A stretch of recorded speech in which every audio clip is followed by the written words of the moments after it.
देखते हैं आप लोगों का है सेट संख्या 12 डेली टेस्ट सीरीज का 12 नंबर है। आइए देखते हैं क्वेश्चन क्या है। क्वेश्चन आपका दिया है एक ध्वनि स्रोत 400 हर्ट्ज आवृत्ति 400 हर्ट्ज आवृत्ति और 2.5 मीटर तरंग दैर्घ्य को तरंग भेजता है तो ध्वनि तरंग की चाल क्या होगी। तो हमको क्या ज्ञात करना है, ध्वनि तरंग की चाल। ध्वनि तरंग की चाल क्या होती है, ध्वनि तरंग की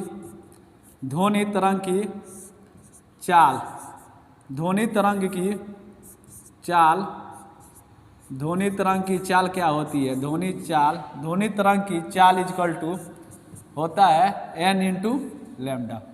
यहाँ पर n आपका क्या चीज़ दिया हुआ है, n आपका होता है आवृत्ति इंटू तरंग दैर्घ्य, आवृत्ति इंटू तरंग दैर्घ्य आपका होता है आवृत्ति इंटू तरंग दैर्घ्य। यही होता है लैम्डा इजकल टू तरंग दैर्घ्य, आवृत्ति इजकल टू n।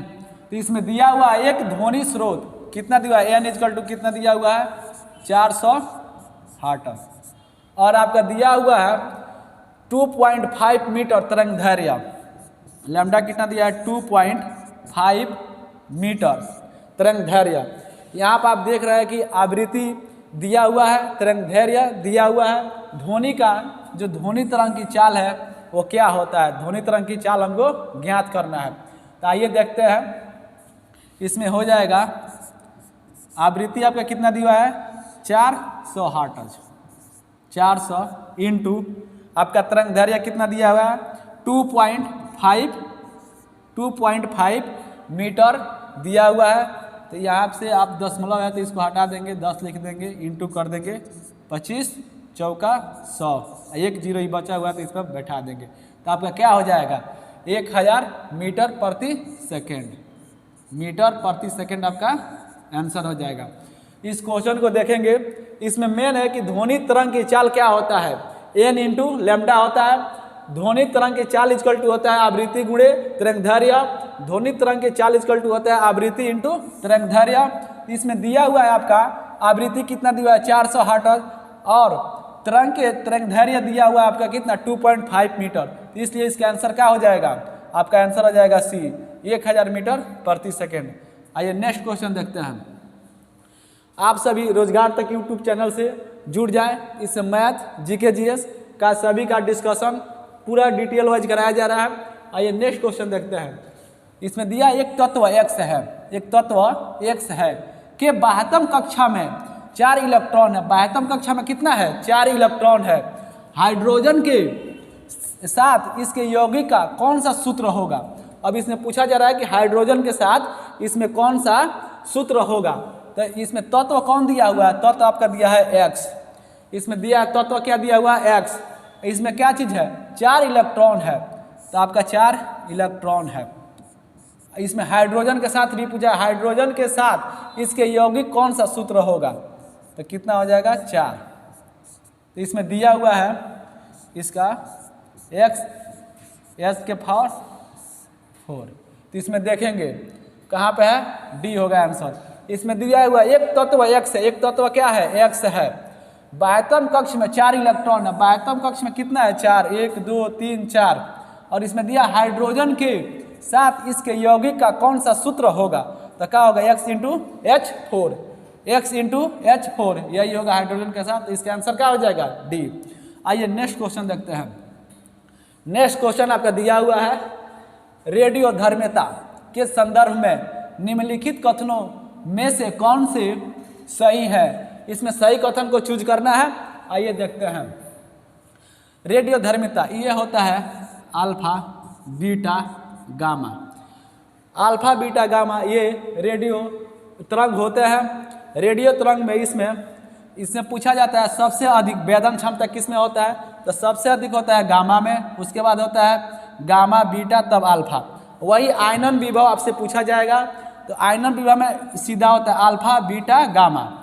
आयनन विभव में सीधा होता है अल्फा बीटा गामा।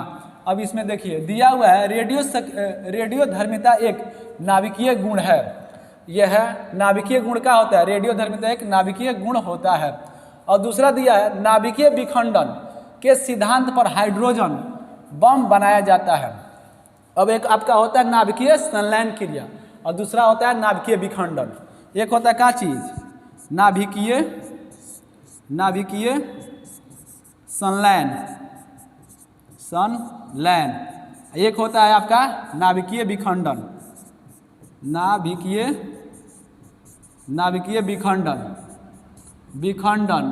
विखंडन होता है।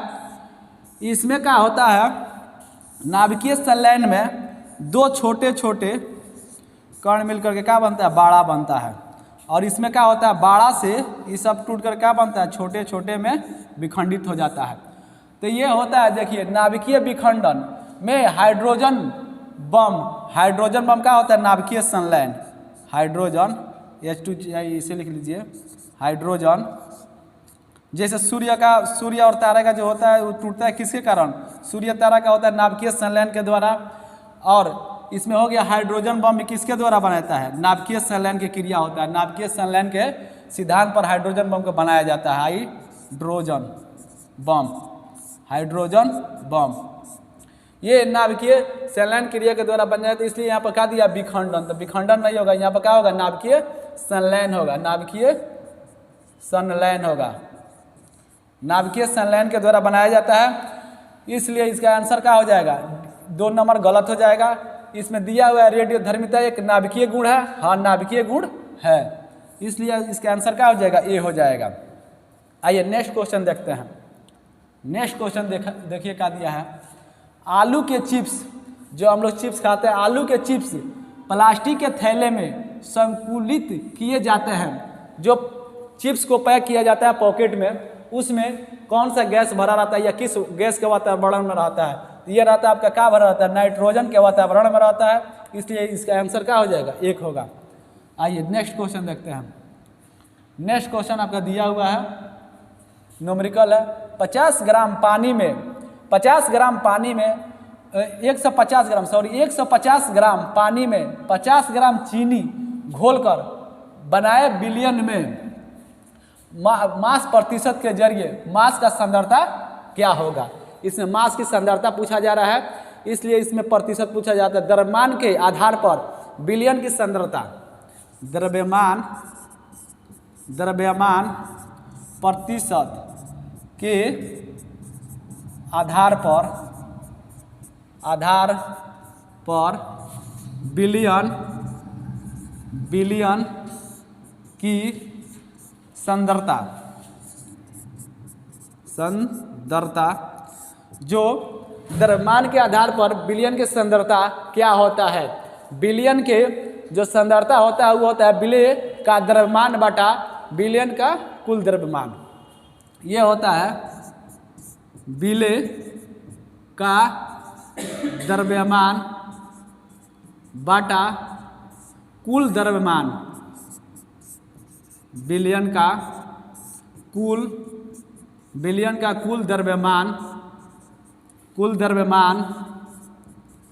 द्रव्यमान गुणे 100। या इसको हम लिख सकते हैं जैसे यहाँ पर दिया हुआ है, देखिए छोटा वाला मान हो गया, ये मतलब छोटका मान, और दोनों को मिला करके ये हो गया आपका बड़ा मान,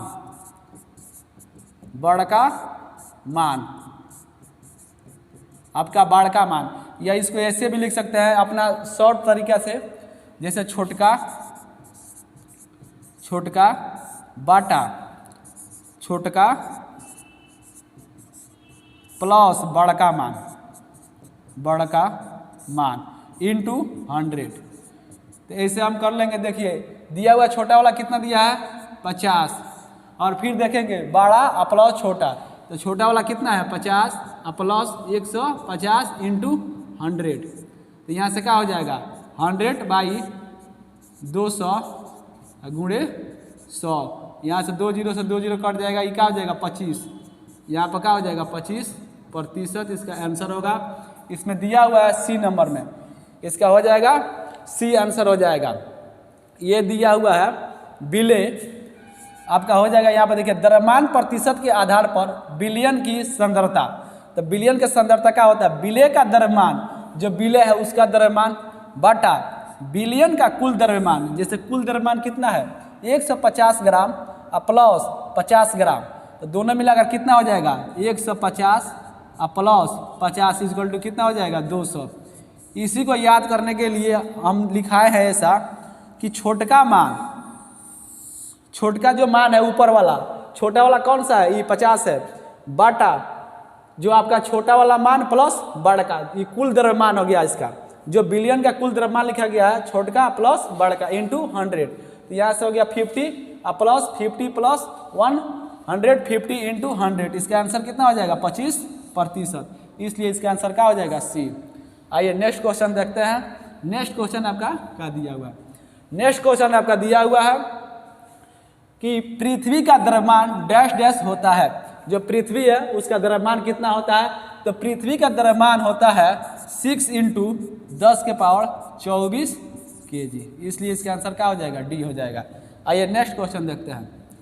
नेक्स्ट क्वेश्चन दिया हुआ है वे प्राणी जरायुज कहलाते हैं। प्राणी जरायुज कौन कहलाते हैं, इसमें दिया हुआ है 2 या 2 से अधिक बराबर टुकड़े में विभाजित हो जाते हैं। दूसरा दिया अंडे देते हैं, अंडे जो देते हैं उसको क्या कहा जाता है, अंडज कहा जाता है, अंडज। जो प्राणी अंडा देते हैं उसको अंडज प्राणी बोला जाता है। जो बच्चों को जन्म देते हैं, जो बच्चों को जन्म देते हैं उनको क्या बोला जाता है, जरायुज बोला जाता है, जरायुज। जो प्राणी बच्चों को जन्म देते हैं उसको जरायुज बोला जाता है। जो अंडा देते हैं उसे क्या बोला जाता है, अंडज बोला जाता है। इसलिए इसमें दिया वो प्राणी जरायु कहा जाता है। जो बच्चों को जन्म देते हैं उसे क्या बोला जाता है, ये जरायु बोला जाता है। ये एनसीईआरटी का क्वेश्चन है। आइए नेक्स्ट क्वेश्चन देखते हैं हम। नेक्स्ट क्वेश्चन दिया हुआ है, इस पर विचार कीजिए। कुछ दिवस दिया गया है उस पर विचार करना। अल्जाइमर रोग दिवस, दूसरा दिया है विश्व तपेदिक दिवस, तीसरा है कुष्ठ निवारण दिवस और चौथा आपका दिया है विश्व एड्स दिवस। इसको देखिए, वह सही क्रम क्या है जिसमें एक कैलेंडर वर्ष में ये राष्ट्रीय एवं अंतर्राष्ट्रीय दिवस मनाए जाते हैं। मतलब इसका कहने का है कि वो कैलेंडर वर्ष में आप सजाइए जो पहले मनाया जाता है और जो बाद में मनाया जाता है। तो आइए इसका देखते हैं कब कौन सा दिवस मनाया जाता है। अल्जाइमर रोग दिवस मनाया जाता है कब, 21 सितंबर को मनाया जाता है, 21 सितंबर को मनाया जाता है अल्जाइमर रोग दिवस। अब आपका दिया है विश्व तपेदिक दिवस। विश्व तपेदिक दिवस कब मनाया जाता है, 24 मार्च को। विश्व तपेदिक दिवस या टीबी दिवस मनाया जाता है 24 मार्च को, ये मनाया जाता है 24 मार्च को। अब दिया है विश्व एड्स दिवस, ये मनाया जाता है 1 दिसंबर को, 1 दिसंबर को मनाया जाता है। अब इसमें दिया हुआ है आपका कुष्ठ निवारण दिवस।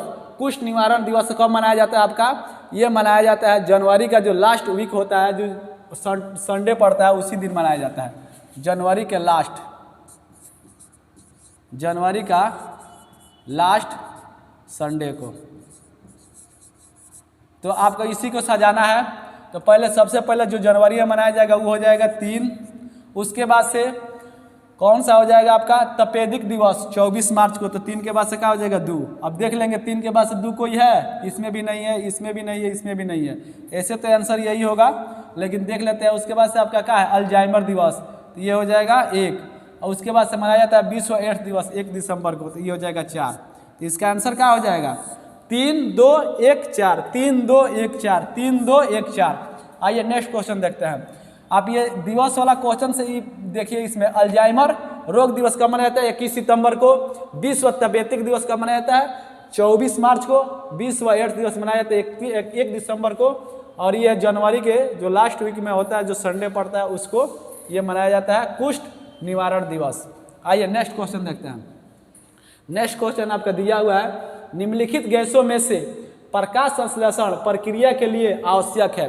तो इसमें दिया हुआ है प्रकाश संश्लेषण के लिए क्या क्या आवश्यक होता है। प्रकाश संश्लेषण के लिए हमको जल का आवश्यकता होता है, जल का जरूरत होता है, CO2 का जरूरत होता है, जल का आवश्यकता है, CO2 का जरूरत होता है, सूर्य के प्रकाश की जरूरत होती है, सूर्य का प्रकाश, सूर्य के प्रकाश का ज़रूरत होता है।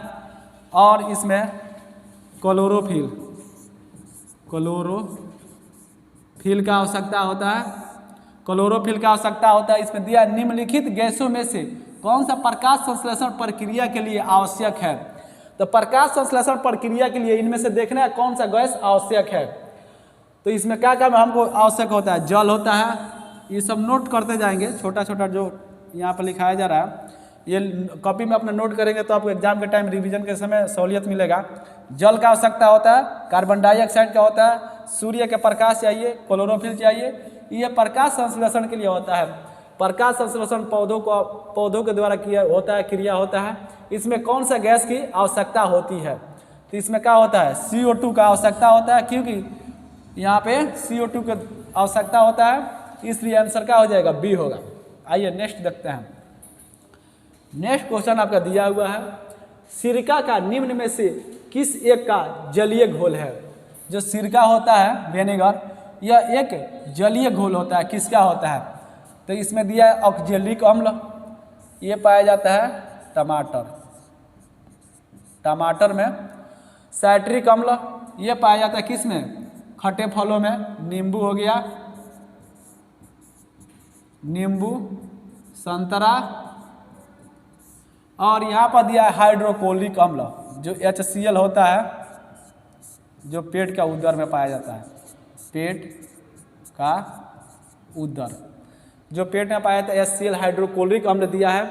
यहाँ पर दिया है सिरके निम्न में से किस एक का जलीय घोल है। तो यह एसिटिक अम्ल का होता है। नींबू में क्या पाया जाता है, नींबू में होता है साइट्रिक अम्ल, ये हो गया हाइड्रोक्लोरिक अम्ल पेट के उदर में। टमाटर में क्या पाया जाता है ऑक्जेलिक अम्ल। आइए नेक्स्ट क्वेश्चन देखते हैं। नेक्स्ट क्वेश्चन आपका दिया हुआ है, देखिए प्लूटोनियम न्यूक्लियाइड यहाँ पर दिया हुआ है Pu 24294 के नाभिक में न्यूट्रॉनों की संख्या होती है। देखिए ये सब क्वेश्चन देकर के घबराना नहीं है, ये सब क्वेश्चन 1 मिनट मतलब 30 सेकेंड 25 सेकेंड में बनने वाला है, इसलिए इस सब क्वेश्चन को देकर के घबराना नहीं है, इस क्वेश्चन को बनाना है। इसमें दिया न्यूट्रॉनों की संख्या ज्ञात करना है। तो न्यूट्रॉनों की संख्या बराबर होता है द्रव्यमान संख्या माइनस प्रोटॉनों की संख्या।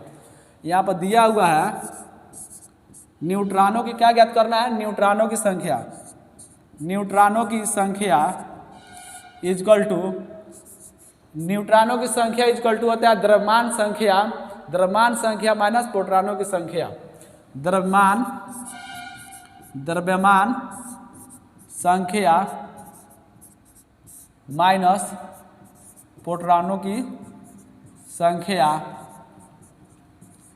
द्रव्यमान संख्या माइनस प्रोटॉनों की संख्या, न्यूट्रॉनों की संख्या इजकल टू क्या होता है द्रव्यमान संख्या इजकल माइनस प्रोटॉनों की संख्या। तो इसमें कितना दिया है द्रव्यमान संख्या आपका 242 और कितना है 94 दिया हुआ है।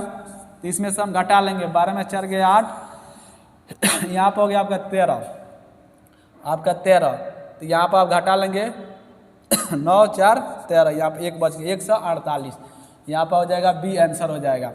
यहाँ पर इसको याद रखिएगा, न्यूट्रॉनों की इजकल टू होता है, न्यूट्रॉनों की संख्या इजकल टू क्या होता है द्रव्यमान संख्या माइनस प्रोटॉनों की संख्या, इसलिए इसका आंसर क्या हो जाएगा 148 हो जाएगा, आपका बी आंसर होगा। आइए नेक्स्ट क्वेश्चन देखते हैं। नेक्स्ट क्वेश्चन क्या दिया हुआ है, नेक्स्ट क्वेश्चन आपका दिया है मिश्रण से संबंधित है। कांसा मिश्रित धातु है, कांसा एक मिश्रित धातु है। जो कांसा किससे किस करके मिलकर बना होता है, कांसा मिश्र धातु है, ये तांबा और टीन के मिलकर के बना होता है। इसमें तांबा होता है 88%, तांबा कांसा में 88% होता है और टीन इसमें 12% होता है, टीन इसमें 12% होता है। इसलिए कांसा मिश्रित होता है किसका, मिश्रित होता है किस कौन कौन सा, तांबा और टीन, तांबा तथा टीन का, तांबा तथा टीन का। तांबा का प्रतिशत कितना होता है 88% और टीन का होता है कितना 12%। इसमें दिया हुआ है कांसा मिश्रित धातु है, कांसा एक मिश्रित धातु है। इसमें तांबा और टिन का मिश्रित धातु है। तांबा इसमें 88% पाया जाता है, 12% आपका पाया जाता है, टिन पाया जाता है। चलिए नेक्स्ट क्वेश्चन देखते हैं। नेक्स्ट क्वेश्चन आपका दिया सुमिलित नहीं है, निम्नलिखित में से कौन सुमिलित नहीं है, इसमें देखना है कौन सुमिलित नहीं है। तो इसमें दिया आइसो बार, तो बार है तो क्या होगा वायुमंडलीय वायु दाब बार है, इसे पकड़ते जाएंगे बार है, इसमें आइसो बार। तो अब यहाँ से भी देख सकते हैं बार वायुमंडलीय दाब का भी होता है, मात्रक भी होता है। बार आइसो हाइट किसको ना पता है, ऊंचाई को, आइसो हाइट ऊंचाई को। और आइसो लाइन ये क्या होता है, बर्फ या वर्षा को, आइसो लाइन बर्फ या वर्षा को। अब नीचे दिया है आइसो बात ई लवणता को जो लाइन होता है उसको क्या करता है मापने का, लवणता बिंदु जो होता है उसको आइसो बात मापा जाता है, ना कि गहराई का। इसलिए आंसर क्या हो जाएगा, इसमें पूछा गया है निम्न में से कौन सा सुमिलित नहीं है। तो जो सुमिलित नहीं है वो कौन सा है, 4 नंबर आपका लवणता बिंदु को कौन मापता है, आइसो बात के द्वारा मापा जाता है। इसलिए आंसर क्या होगा, डी होगा। आइए नेक्स्ट क्वेश्चन देखते हैं। नेक्स्ट क्वेश्चन दिया है मनुष्य की श्रोणता की सीमा क्या होती है। जो मनुष्य जो हम लोग सुनते हैं उसका श्रोणता कितना होता है, 20 से इसका होता है 20,000 हर्ट्ज, 20 हर्ट्ज से लेकर कितना होता है 20,000 हर्ट्ज। 20 से होता है, 20 से कम जाएगा तो अश्रव्य ध्वनि होगा, इधर जाएगा तो क्या होगा प्रश्रव्य ध्वनि होगा। और जो मनुष्य के जो सुनते हैं उसके यही होता है कितना, मनुष्य के लिए 20 हर्ट्ज से लेकर के 20,000 हर्ट्ज तक होता है, 20 हर्ट्ज से लेकर के 20,000 हर्ट्ज तक होता है। इसके पहले जाएगा तो क्या हो जाएगा अश्रव्य, इसके बाद जाएगा तो क्या हो जाएगा पराश्रव्य ध्वनि। इसलिए इसका आंसर क्या हो जाएगा 20 हर्ट्ज, 20 हर्ट्ज से 20,000 हर्ट्ज। यहाँ पर देख लीजिए कभी कभी 20 लिख करके के कर देगा। आइए इसका आंसर क्या हो जाएगा, ए हो जाएगा। आइए नेक्स्ट क्वेश्चन देखते हैं।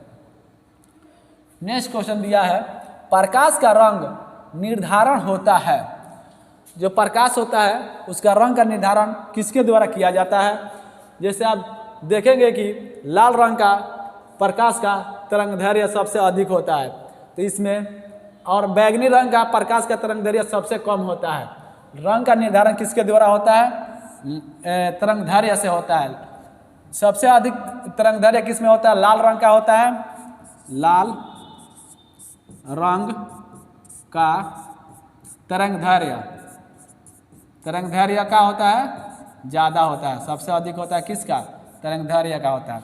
बैगनी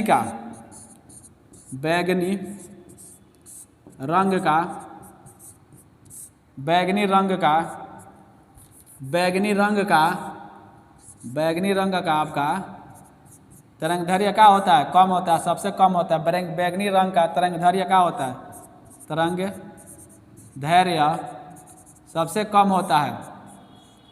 इसलिए आप देखेंगे कि ट्रैफिक सिग्नलों में लाल रंग का प्रयोग किया जाता है। यहाँ पर दिया प्रकाश का रंग का निर्धारण किसके द्वारा होता है, तो ये हो जाए आपका किसका, तरंगदैर्घ्य के द्वारा होता है। प्रकाश का रंग का निर्धारण किसके द्वारा होता है, तरंगदैर्घ्य के द्वारा होता है। आइए नेक्स्ट क्वेश्चन देखते हैं। अब ऐसे क्वेश्चन को देखने के लिए आप लोग रोजगार तक यूट्यूब चैनल को अपने मित्रों में शेयर करें और उनसे बताएं कि यहाँ पर मैथ का जीके का पर डे सेट चल रहा है, और ऑफलाइन में यहाँ पर सेट चालू हो गया है, ऑनलाइन में भी चल रहा है ये डिस्कशन। और इसका पीडीएफ आपको मैथ वाले सर बताएंगे कहाँ पे मिलेगा, इसलिए मैथ का सेशन देखना ना भूलें। मैथ का सेशन देखिएगा तो उसमें बताया जाएगा टोटल चंदन सर के द्वारा कि इसका पीडीएफ कहाँ पे मिलेगा। पीडीएफ मिल जाएगा तो आप लोग को सहूलियत होगा। देखिए इसमें निम्नलिखित एसआई यूनिट, जो एसआई यूनिट है, एसआई यूनिट में कौन सी सही सुमिलित नहीं है, मतलब इसमें कौन गलत है।